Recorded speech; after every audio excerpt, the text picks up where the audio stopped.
Succession, Season 3, Episode 2. Let's get into it.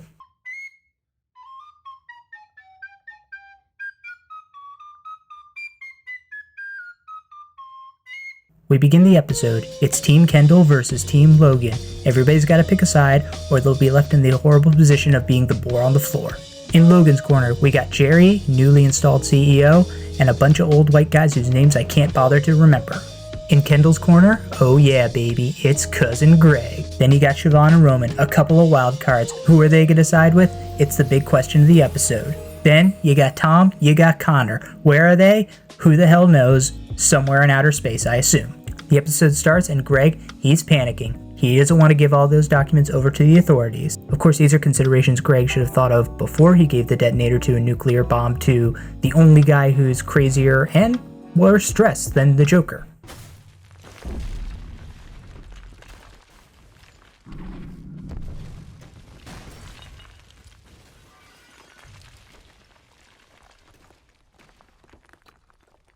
Kendall doesn't want any fear in this dojo, so he kicks Cousin Greg to the curb. Tom calls Greg and has one of those conversations where he tries to threaten Greg, but it only really works because Greg has absolutely no backbone whatsoever. We still love you though. Greg does reveal Siobhan is there going to see Kendall, which spooks Tom whiter than he already is.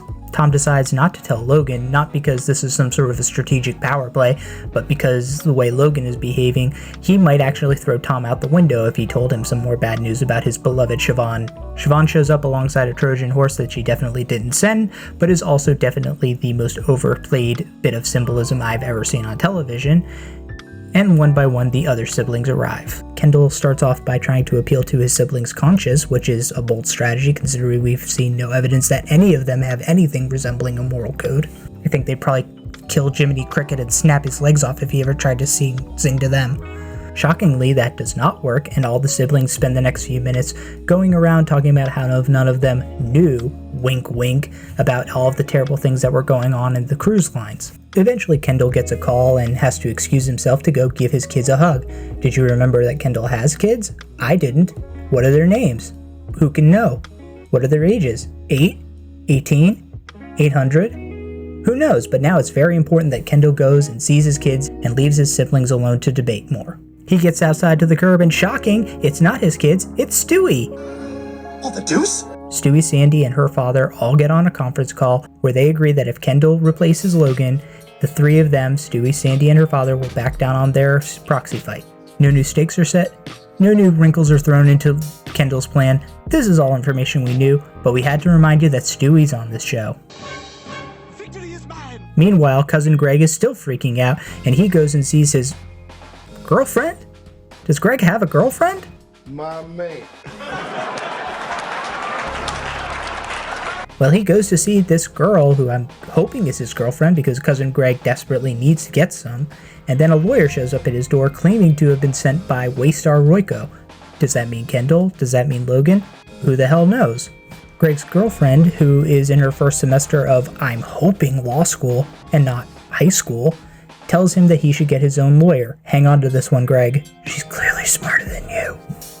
Kendall goes back upstairs. Nobody asks how their nieces or nephews are doing because all of them collectively forgot that those kids ever existed.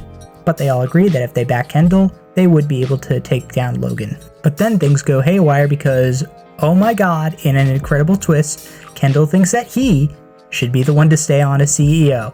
And you're not going to believe this, all the other siblings think it should be them instead. So this causes everybody to flee and go off and seek their own counsel. Shiv calls Tom because she loves to hear somebody tell her how right and how pretty she is. Roman calls Jerry because he hasn't jerked off in 2 hours and needs to get his fix in.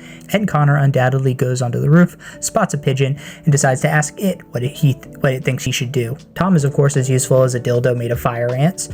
Jerry tries to coerce / manipulate / flirt with Roman and get him to stay with Logan. At the same time, Logan's crack team of advisors advising him that he should reconcile with his estranged wife so that he is better suited to potentially maintain control of his company.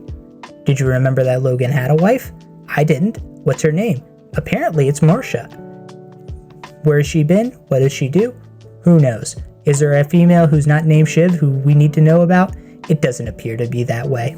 But Logan's wife shows up, gives him a bunch of demands in order to be seen as reconciling with him publicly after he cheated on her, and he gives in because as much as Logan likes to think that he's the baddest boss in the whole building, he's bent over a barrel by his wife.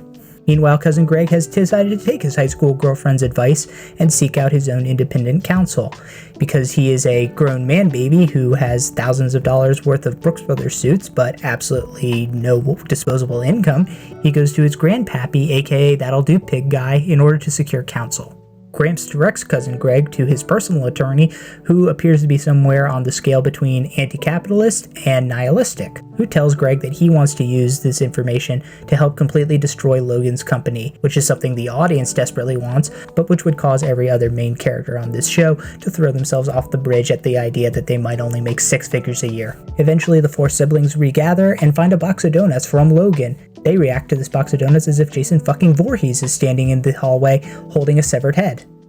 Connor is the first one to decline Kendall because, get this, he thinks it will be bad for his chances of running for president.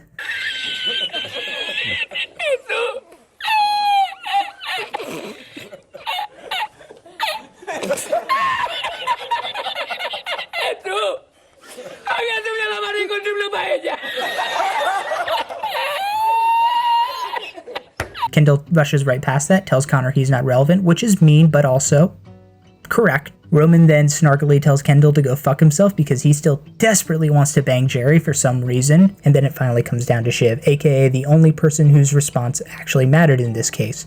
She, shockingly, decides to go with her father, who will never make her CEO or ever recognize her until she grows a penis. Kendall melts down like Chernobyl and goes on a whole sexist tirade about how he didn't ever really want Siobhan but felt compelled to have her. Kendall curses the siblings out as they leave, accusing them of all being soft and scared. Of course, he doesn't recognize that they're not scared of Logan. They're scared of hitching their wagon to an unstable, in-over-his-head moron like Kendall. Logan returns to New York and reunites with one of his least hated children and offers her the position of president of Waystar Royco. And although Logan assures her that she will be effectively his eyes and ears, Siobhan once again realizes that Daddy will never give her any of the power and attention she so desperately deserves, and will eventually be usurped by Kendall whenever he comes back to his senses. So there you have it, Season 3, Episode 2 of Succession. Unfortunately, we did not get a single fuck off in this episode, and our quote of the episode comes courtesy of the great and powerful Shiv. Oh, fuck off, Siobhan. Oh, you love showing your pee-pee to everyone, but someday, you're actually gonna have to fuck something. So yeah, Mass in the Time of War, the second episode of the 3rd season of Succession, was pretty good. You know what else is pretty good? Clicking on that subscribe button, or that like button, or any button.